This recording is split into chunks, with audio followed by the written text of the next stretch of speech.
Good afternoon. I have to be really fast. I've only got like 20 minutes and I keep starting, but I have a horrible cough today and then I restart. So we're going to try this yet again. Third time's a charm.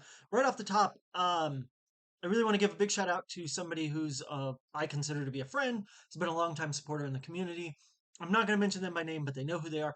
They are transitioning out of DFS, which I think is a great decision for them, as actually it's a good decision for everyone. It's kind of a dying space. If you want more of my ideas on that, please let me know. I should do a whole video or like an interview, but the concept of DFS is kind of dying. Once DraftKings went public, it's led to um, a real diminishment in returns as well as contests, and we're just not seeing that, but it's always hard to get out right at the beginning of NFL, and I applaud them for the choice they've made. However, they have also been such a long time supporter of mine that they've covered they've often paid for like the fantasy cruncher that you see me use. So it's a long roundabout way to be like, hey, in the future you may see less videos, or I mean, I don't know how I could do less, but anyways, just big shout out to them. What a fantastic person they are, and I really appreciate the support over the years. And good luck with everything going forward. Um, Truly, honestly, just a really great person.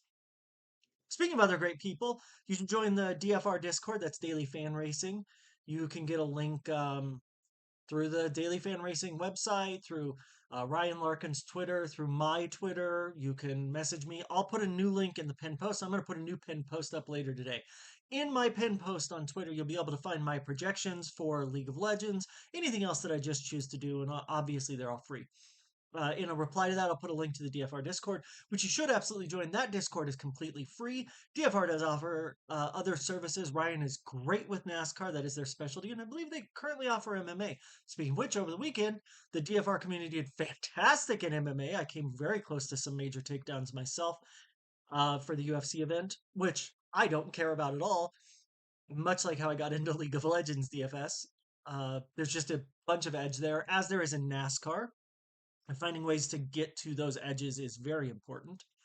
Um, but we did pretty well in League of Legends. The Iron Man event on Sunday could have gone better. Um, I think we were all straight to cash across the board, so strong wins for the community. We all took turns at the number one spot, but none of us could really close it out. Though we did have some pretty big wins over the weekend, and big appreciation to those people as well who reached out. Uh, I I never know who wants to be mentioned by name or not. I always really like kind of being private. So, but just a big thanks to everyone who supports me as always.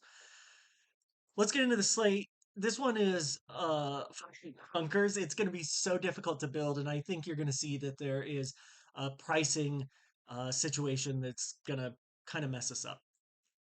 Let's do LCK first. These are real simple. Behind me, you're going to see these projections. Um, Again, they're in the spreadsheet that you have access to. It's absolutely free. I think that DraftKings has mispriced DRX. DRX should be more expensive based on the projections also, if we believe that they're going to dominate DNF. DN Freaks has done surprisingly better than people think, but I do think that they have an issue in their bot lane, and the data seems to support that. And that definitely sides to DRX, especially in the current meta where we should see carry ADCs really mattering more than other positions, even. I would note though that Freaks does have Piosik is like great at objective steals. I have always really liked him. I think he's a very good jungler. I know that's kind of a hot take, but I think he's kind of trapped here. I also think Dudu is very good in top, and so I'm a little worried about Sponge's ability to claim objectives and fights around objectives, how those will work out. Teddy is the number one play on the slate for price, though. It's not even close. I think he's like 7-2, 10-8 at captain. He's going to be should be overwhelmingly the most popular captain. If you think DRX 2.0, we're going to look to probably getting 4 DRX just based on pricing. There's some interesting ways to go about that. And we'll get to that. In the second game, this is to say, I think that Vegas has the numbers about right for DRX DNF. But Freaks really are live to take one map and maybe even the entire match just because DRX aren't good. Like their players could be playing better at positions, but they really are going to need a big match from Yahoo and Teddy and Andal to carry this through. And they need Sponge to play better than his current form. I think this is kind of a trap game for DRX, and I'm a little worried about us putting all of our eggs in one basket, especially when it's going to be very, very chalky. I think hard to know, but I think we're gonna really face some chalk there.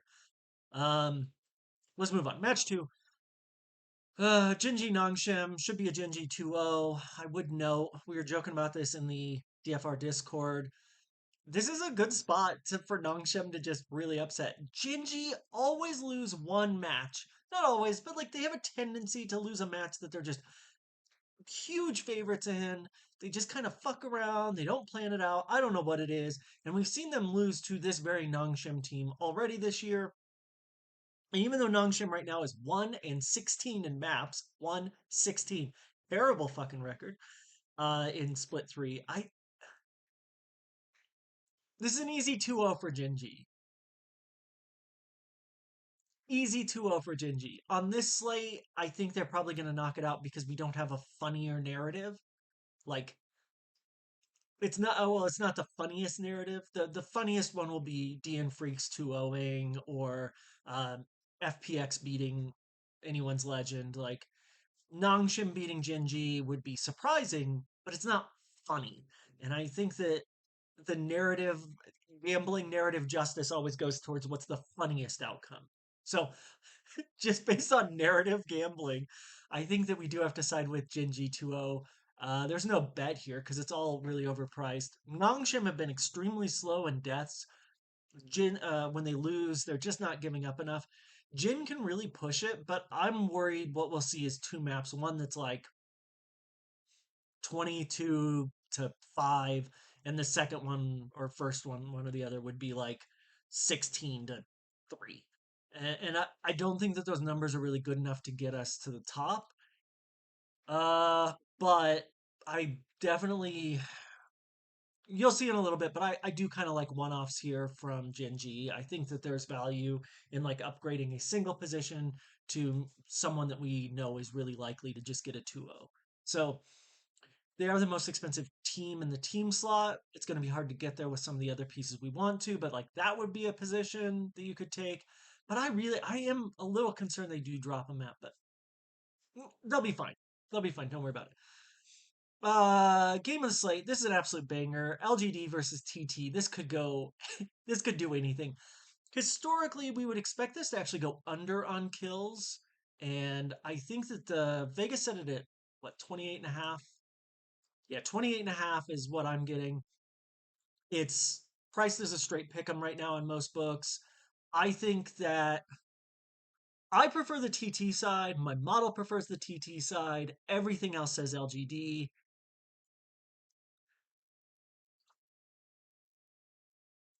It's it's hard to want to play anything here just because this is of all of the games, this is the one I think that's most likely to go 3 maps. But because of pricing, if you like Thunder Talk, like I do, there's a pretty good argument that you should get to some Thunder Talk. And they project extremely well, even in 2-1 wins. I am a little worried about game pace in this. I think that it could equally be like really slow paced games or high fast paced games or both, or that we could have a team that loses, outscoring a map. This is a real shit show game that could end up deciding the slate. The other 3 games on this slate are theoretically straightforward. That DRX DNF one is there's some questions there, but theoretically these are very straightforward games, and this one is not. I'm not sure how many people get to TT because of DRX's lower pricing, and that's another reason why I really like Thunder Talk, even if it's just one-offs. I think that we're creating like a good amount of differentiation that might allow us to do something weird. Like maybe we'll look at doing what, like a 1x in, one off with a Teddy captain, or a 1x in captain one off that allows us to get to more AL. LGD also are an absolutely fine play. What we've seen from them, their wins during summer haven't been spectacular, but the wins haven't been spectacular, meaning that like the way that they've been structured, the way that they've won the matches isn't that impressive overall. And so versus a team like TT, if they dominate, they could really easily outscore projections. And that's been one of the major problems projecting this summer. Look, historically, I am confident in saying that my projection model is the most accurate of anyone who does League of Legends fantasy projections. I'm very confident about saying that. But this summer has been a real challenge because the current meta really revolves around a number of things that can change fantasy scoring so strongly. The way that Adacon is currently being used as an objective means that in some games you're essentially getting an extra 4 to 6 kills or more just to get Adacon claimed, and it can either drive the length of the game longer or shorter. So we could have an extra 6 kills and a longer game. We could have we could have no extra kills but a shorter game. So Otacon has absolutely changed the form of the game for fantasy. Also, the current meta really requires kind of 1 to 2 carry setups. We're seeing the LCK are always a good model of where the meta really is. And in the LCK, if you look at the winningest teams, those ADCs have a higher kill share than we've seen for years, just like as an average kill share. Let me see if I actually have it in the model. I'm not sure I have current. Um, I hadn't thought to check this, but I used to run a yeah, so our average ADC, you may not be able to see this here, but yeah, you'll see it highlighted kind of up here in the top left. The in wins in the LCK, the average ADC kill share is over 35%. That is a bonkers number. We would usually expect that over the last 5, 6 years to be under 30%. Some teams have always really relied heavily on this, like Ruler's always been very high. Um, there's some other players, of course. And in the LPL, this used to be what we would expect is to be around 30. So LCK was usually between 25 and 30. Um, LPL was usually like 28 to 32 as far as kill share goes. And this is totally warping the environment for fantasy because in games where that doesn't land, then the projections are way off. Like NIP last night is a really good example of this. They're a team where I'd underprojected leave, but I stand by the projections, even though I might have done a little worse than one other place that does projections. But he just doesn't have that same kind of kill share. Um, but again, this is like based on champions in the LCK. In the LPL, I don't currently have it because there are teams that are currently eliminated. Let's find out what that looks like. Let's see. Blah, blah, blah, blah, blah, blah. I should have done this beforehand. Sorry. You know what? It doesn't matter. We can just pawn through some of these. Like Hope is only 33%. So Hope in wins is less than the average kill share of ADCs in the LCK in wins. Average kill share. That's a bonkers statement. Like Hope in his average wins is 33% kill share. In the LCK average, it was 35.62 kill share. Like that's fucking nuts. it's it's hard to explain what that is. But what I'm trying to get at is that the meta currently is just like so built to like support fantasy scoring from one singular position, and it's whatever ends up being the carry. But anyways, Hope is 33%, Elk is 32.7, On 28. Jackie is one of the highest for FPX at 37. Gala 38. Pays 42. But these are really dragged down by some other people. I mean, Savior, the newly christened Savior is 31. Fish one 18. Like, so you get an idea for the good teams versus the bad teams, right? So like Fish one 18%, LNG are very bad. Like there's a direct correlation here. LGD 31%, kind of low compared to like Pays and other players. LGD not doing well. And so there's a like almost a direct correlation between ADC success currently and team success. Jackie, of course, 31%, so less than our premier teams. Taiyun of WE, 31%. 1XN for TT, to get back to like our TT situation today, 43.8%. In the 8 maps they've won of the 21 they've played, they're 8 and 13 on maps. He's had a almost 44% kill share rate. And he has a 90% kill participation rate, which is easy. When half the kills are yours, you're going to be involved. But those are really good numbers. That also means that Feather has over a 90% kill participation rate.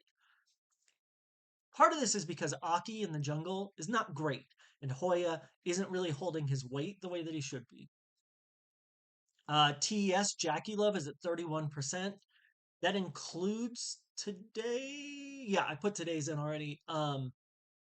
And so like that's kind of a challenge, but I think we can write that off to where they'd struggled towards the beginning and they kind of had trouble finding an identity. Also, just the strength of other players on that team is going to do that. But Ultra Prime, all I'm driving at here, and this is also why we can't trust Weibo. Light is just not carrying his weight. Like even though Crisp has been doing well, Light just isn't getting it done. Um, but anyhow, it's really difficult to set projections when it's so swingy and a lot of the deaths, a lot of the kills come from one particular position. So if we have one of, say a team goes 2-0, but one of those maps, the ADC's on Senna and they end up winning, but the ADC isn't overly involved because the other team throws early, they get Otacon, they close out, and the Senna just kind of racks up some assists. Like that throws our scoring way off and it really messes with the projections. Game four, which is to say, I like TT here. I think LGD are very live. It really does feel like a coin flip. Um, I think I hate doing this sometimes. The real problem is that Climber is good. He's an actual good player. And Aki is not playing well. I'm not going to say he's a bad player, but he's not playing well. And while I think that like Hoya and Sasi are probably about similar, but there's also like the mid lane is real dicey. C-Tab, also XQW. Like, find me a name in here that we can trust. I I mean Savior, it's a new name, but we've seen him in the past be successful. If he's getting the appropriate kind of support from his team, he needs to really shine. And the meta right now is set up for strong ADC carries, like we were just talking about. So, like, I could see Savior doing extremely well here, overperforming projections by a massive amount if he's able to get on the right picks and the rest of his team carries through. Climber is strong, gets off to an early lead. I really do feel like Savior could carry them to 2 wins. 1XN has been really struggling this year, but we've seen this from him in the past. But outside of both those ADC positions, I think Climber's probably the next best player in current form. And then Feather. And this is why I side with TT. I just think that Feather right now is playing pretty well. And YCX is not that strong. And Savior can get out of position quite often. I just have to side with the TT bot lane But if it ends up being long drawn out matches that are slower paced, you have to prefer LGD, I think.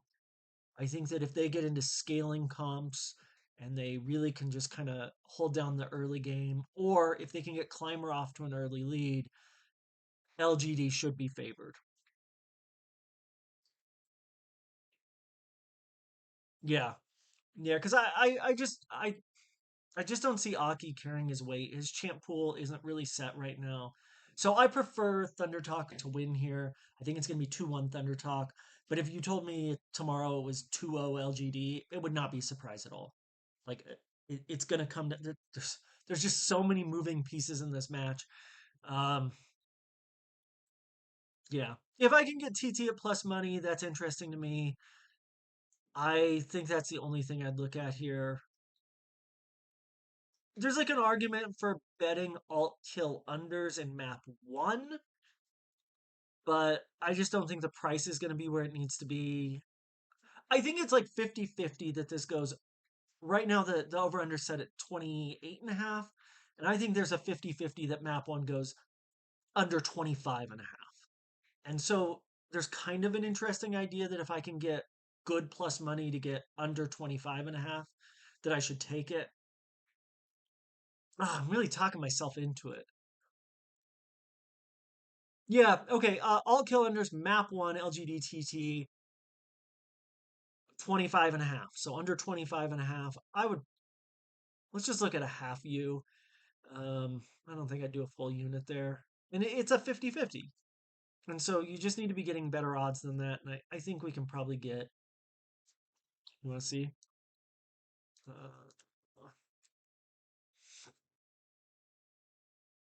let's use Bovada since they're accessible everywhere. They have, they've, they've taken alts off. You got to get in early and you can usually get alts for every match, but they've taken alts off. So 28 and a half at minus 115. I don't want that. I'd need plus money to take any of those positions. All right, let's go back to this. FPXAL is FPXAL. After last night's showing, I think that there's going to be some hesitation for people to play AL. That's fucking stupid. If anything, look, can FPX win this? Yes. Are they going to win this? Almost certainly not. The It's like plus 800. I just don't. If they were like plus 1,000, I would say go ahead and bet the money line, right? Go for it. And I think that like over one and FPX plus 1.5. What's that? FPX plus 1.5 is plus 155. Yeah, jam it, jam it. I think FPX can win a map here. I think AL are going to mess around, but I also think AL are just going to dominate in the games they dominate. It's just going to be ridiculous. So reasonable expectation is to say that they just crush here. Ugh, I've wasted so much time. I apologize. Let's look at some stuff. So we like DRX to 2-0. Let's build this out. That means DNF. Oh, DNF. Let's talk about the life quantum thing. I think they're going to go back to life.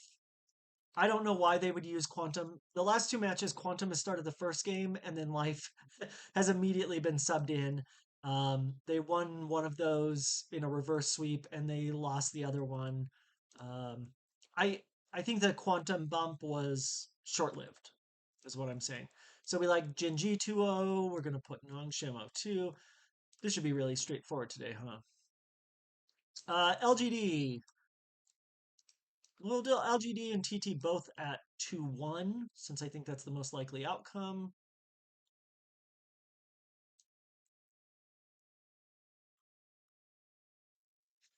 And let's see. FPX. We're going to do FPX at 02. So, real interesting position today in that we're going to play mostly favorites. I think anything but playing AL and Genji is going to be really viable.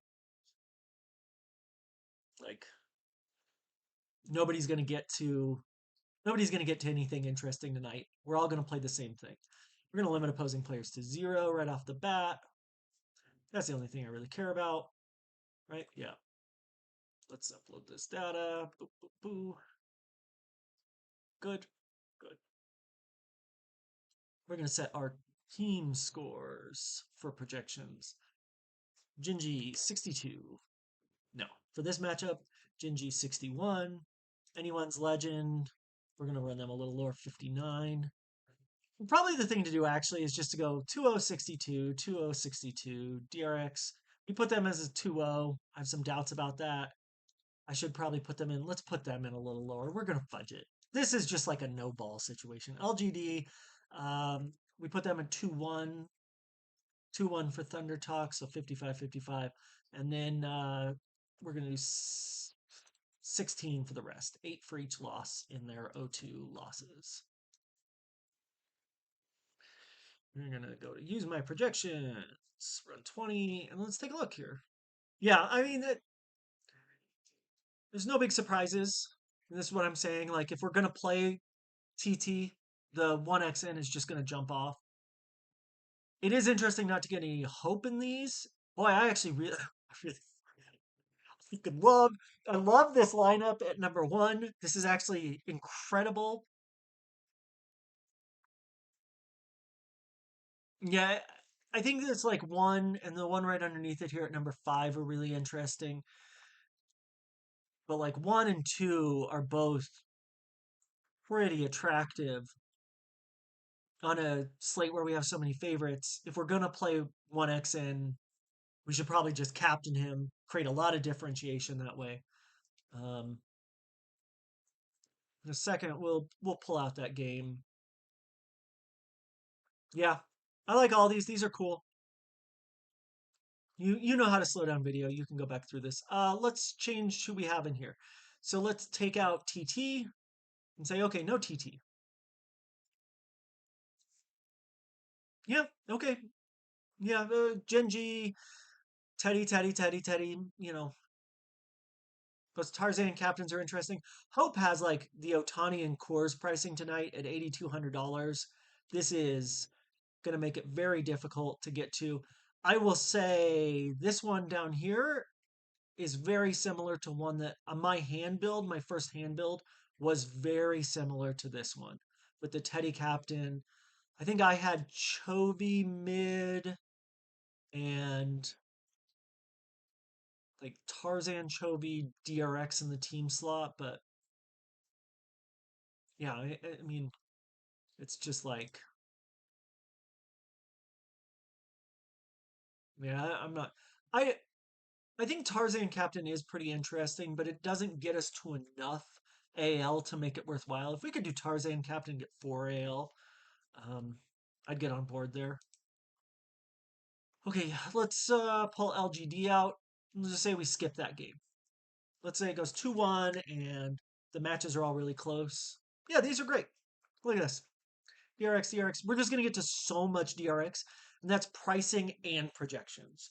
If you think, though, that DRX lose, you don't need to get to DNF. You do not need to play DNF. You do not need to play them. If you think DRX loses, fading DRX is going to be enough to create massive differentiation. Like just not playing Teddy is going to set you aside. I could see Teddy being 40% owned in the main. If he's not the top owned captain, I'll be a little surprised. But so many people play in the main that use Sims, they use just like basic knowledge that really pushes them to play like Hope in the captain and then jam in a bunch of major underdogs. Which I guess if you're playing DNF, if you think DNF win, you can do. If you think DRX loses a map, then it's just Teddy. Teddy's the only player you want from DRX. You don't want to play anyone else. So let's look at a couple ways we can do that. One, let's look at just some straight. We're going to pull DNF, Nongshim, and FPX right out. I'm not going to play FPX. I think it's worth a consideration as a play, but I wouldn't do it. Myself. So let's just do Genji AL. I'm not even sure we can make a 4-3. Yeah, support captain. There have been worse nights for support captain, but I won't play support captain. I definitely won't play team captain. If you want to play support captain, that's on you. Let's do DRX we've basically seen 1XN, DRX LGD. Yeah. Climber at the captain's interesting, but I wouldn't do it. I think this top one here, that's exactly where it feels right. Uh, DRX Genji should be Teddy. Yeah. And I'm not sure we can do just DRX AL. Tarzan. Yep. Yeah, it's ugly. I think today's one of the few days where I would fully endorse playing um like a three-man build. TT being priced as dogs is helpful. So if we look at just TT, Jin, and AL, I mean, I'll give you the next little bit here. But 1XN, Ruler, Tarzan. We do have a Hope down here. Yeah. If we take out TT, what else do we want to do? LGD? LGD, Gen AL. Like if you're fading that DRX situation, that puts us. I don't feel comfortable with this much LGD. Again, though, could be very high scoring. I don't know the answer. Uh, let's look at putting DRX back in, but only Teddy. How's that sound? Oh, let's take everyone out. Only DRX. Let's take everyone out but Teddy. And we'll leave the team in as well. Because even a 2-1 is. I'm going to take it out of the captain spot, though. Okay, and then we'll put back in. Uh, let's put TT, Jin, AL back in and see what we get with just Teddy. Yep. Like this is really interesting. 1XN Feather, Teddy. We're just gonna get so much 1XN in this situation. Pricing is gonna be our main challenge.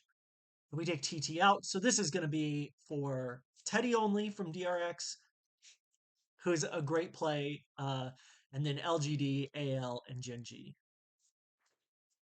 I mean, these are kind of what we should expect. Like, I don't think there's anything groundbreaking here. It's just about finding ways to get to what you want to play. If we don't want to play LGD or TT at all, but we're willing to play Teddy, we end up back in support captain. So that's just AL, Jin, and Teddy as the player pool. This is garbage. It's absolute garbage.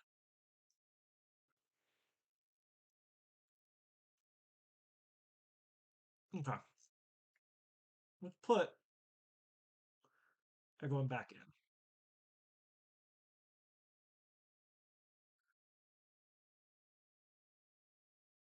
And I think let's just do Jin and AL again. So DRX, Jin, AL.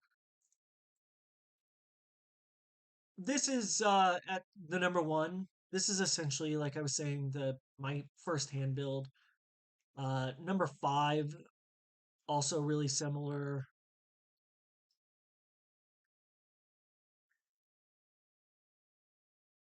I think if we're playing Teddy, we should play Teddy. And that means either at captain or the ADC. If you think that DRX is a 2-0 or 2-1, I think Teddy's top play on the slate. Tarzan is too expensive, but is an incredible play in this FPX matchup.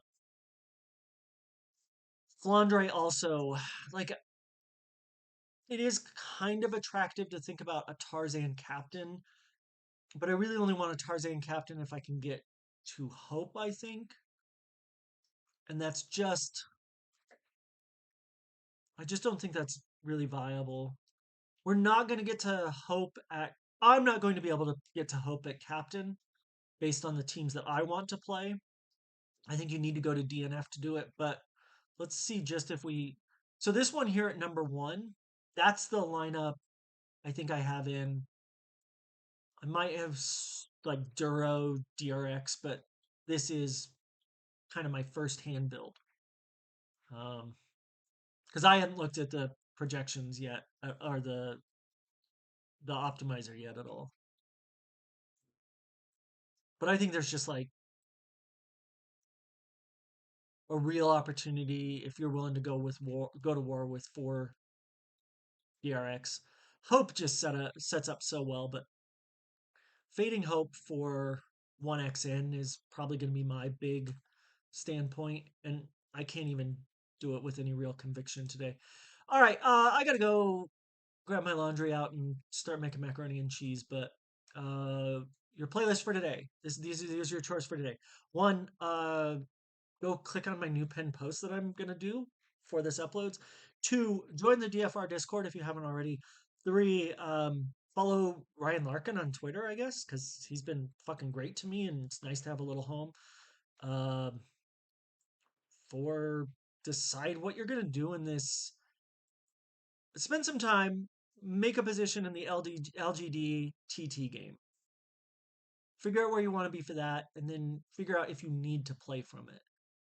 I think you're probably going to be forced to take at least one player from that, or several DRX players, or one DNF player. The other option is to play Nongshim instead of Jinji. I think that's a really thin option for MMEs, of course. Anything's in play, right? But good luck to you, and we'll see you on the other side. Let me know how you did. Hopefully, you do well. If you didn't, actually, don't tell me because I'll feel guilty. So there's that.